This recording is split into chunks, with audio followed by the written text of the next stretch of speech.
A Green Budget Europe 2010. júliusában Budapesten tartotta éves konferenciáját új logika a gazdaságban címmel, melyet a Levegő Munkacsoport szervezett a Magyar Közgazdasági Társaság közreműködésével. A konferencia fő témája az államháztartás zöld szemléletű átalakítása volt, melyet ökoszociális államháztartási reformként is emlegetnek.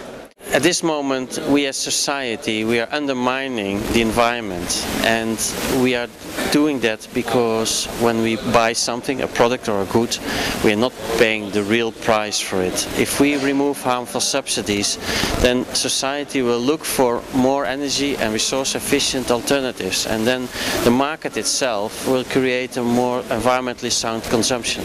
Akkor jó meggyőződésem szerint egy költségvetés, hogyha ez az érdekeket beleértve a környezetvédelem érdekeit, az emberi érdekeket, a hosszú távú érdekeket és a rövid távú érdekeket képes harmonizálni.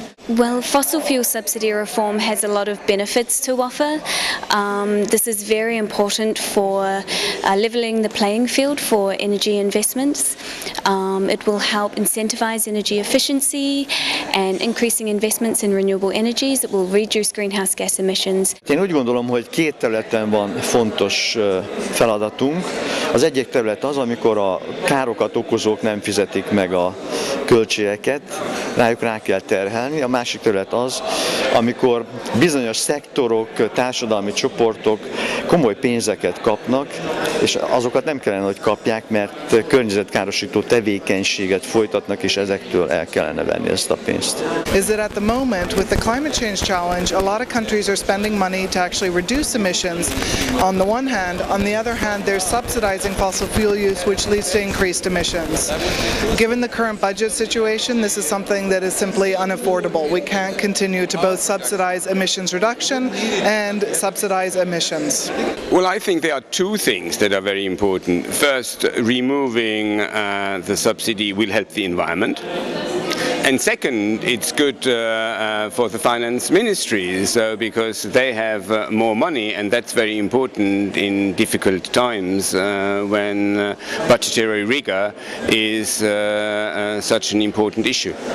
Azt hiszem, hogy 100 évig rossz felé mentünk, azzal takarékoskodtunk, amiből sok van, ez az ember, és azt pocsékoltuk, amiből kevés a föld véges erőforrásai. Meg kell fordítani ezt a történetet, ebben a 100 évben arra felé kell menni, hogy az embert kell használni, és takarékoskodni kell a természeti erőforrásokkal, és ez a zöld költségvetés körülbelül erről szól. Ez a reform az állami költségvetés és adórendszer olyan átalakítása, amely egyaránt érvényesíti a környezetvédelem, a gazdasági versenyképesség és az igazságos közteherviselés szempontjait. Subsidies are mostly given, particularly in developing countries, for poor people. And what you see, they don't end up at poor people, but mostly at middle classes. An example, I gave it already in my speech, is many subsidies in developing countries, in fuel exporting developing countries, petroleum exporters, are given to car owners, and poor people don't have cars. Világszerte és Magyarországon is a legjelentősebb káros támogatások az energiafelhasználás, a közlekedés, a mezőgazdaság területén vannak. Ezeken a területeken kellene érdemben előrelépni. Egyik ilyen támogatás a nehéz tehergépkocsiknak nyújtott óriási kedvezmények. Évente Magyarországon több 100 milliárd forint olyan kárt okoznak, amelyet nem az üzemeltetőik fizetnek meg, hanem az egész társadalom. In transport, the tax-free status of aviation is by far the most important environmentally harmful subsidy. If you buy an airline ticket, you don't pay VAT, which you pay on anything else, and you don't pay a fuel tax, which you also pay if you drive a car. Aviation is the worst mode for the climate and the least taxed. That's the most important thing that should change. Azt gondolom, hogy a cél az helyes, de a megközelítési módok azok nagyon sok esetben tévesek. És azt kell végig gondolni, hogy lehet a tényleges környezetvédelmi kárt a lehető legjobb módon kimutatni, mert ebben az esetben lehet olyan szabályozó rendszert fölépíteni, ami helyes irányba tereli a szereplőknek a mozgását. I think when we look at the conference like today, there's an incredible and overwhelming evidence how stupid and how destructive harmful subsidies are. And we have an awful amount of declarations, of research, of papers, of numbers and figures. We know everything we need to act. And now it's time for the politicians to have more courage, for the lobbyists to be quiet, and for the citizens, most important for the citizen.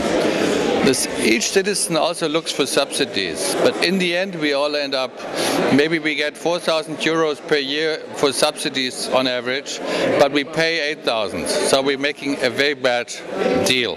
A zöld államháztartási reform széles körű nemzetközi szintű szakmai támogatást élvez, és komoly segítséget nyújthat a pénzügyi válságból való kilábaláshoz. A téma azért is időszerű, mert a soron következő magyar EU-elnökség kiemelt feladata lesz a 2014-2020-as időszakra vonatkozó uniós költségvetésről szóló döntés előkészítése. Magyarországnak tehát fontos szerepe lehet abban, hogy az Európai Unió gazdaságát zöld vágányra terelje.